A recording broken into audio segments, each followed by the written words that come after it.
Friends, welcome to Priyaraj life style. நம்ம சேனலை மறக்காமல் சப்ஸ்கிரைப் பண்ணி சப்போர்ட் பண்ணுங்கள்.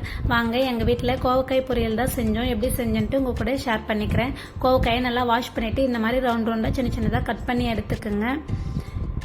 இது வந்துட்டு ஸ்டவ் ஆன் பண்ணிவிட்டு ஒரு கடையை வச்சுட்டு அதில் 2 ஸ்பூன் எண்ணெய் சேர்த்துக்கிறேன். எண்ணெய் நல்லா சூடானதும் இது கூட கடுகு 1/2 ஸ்பூன், சீரகம் 1/2 ஸ்பூன் சேர்த்து இது நல்லா பொரியட்டும். நம்ம கட் பண்ணி வச்ச கோவக்காயும் இப்போ சேர்த்துட்டுக்கலாம். இது கூடவே நம்ம இதுக்கு தேவையான அளவு உப்பு சேர்த்துக்கலாம். சால்ட்டு சேர்த்துக்கலாம், கல் உப்பு சேர்க்க வேண்டாம். சால்ட்டு சேர்த்து நல்லா காய் கூட மிக்ஸ் ஆகிற மாதிரி கலந்து விட்டுக்குங்க.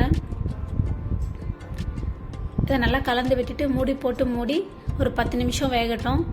இடையிடையில கலந்து விட்டுக்கலாம். பாருங்கள், இப்போ நல்லாவே வந்துருச்சு. நம்ம ஓப்பன் பண்ணி பார்த்துக்கலாம். இதை நல்லா கலந்து விட்டுட்டு இது கூடவே நாம் வீட்டில் அரைச்ச குழம்பு மிளகாய்த்தூள் சேர்த்துக்கலாம். நான் 2 ஸ்பூன் சேர்த்துக்கிறேன். இந்த மிளகாய்த்தூளோட வீடியோ சீக்கிரமாக நான் சேனலில் அப்லோட் பண்ணுறேன்.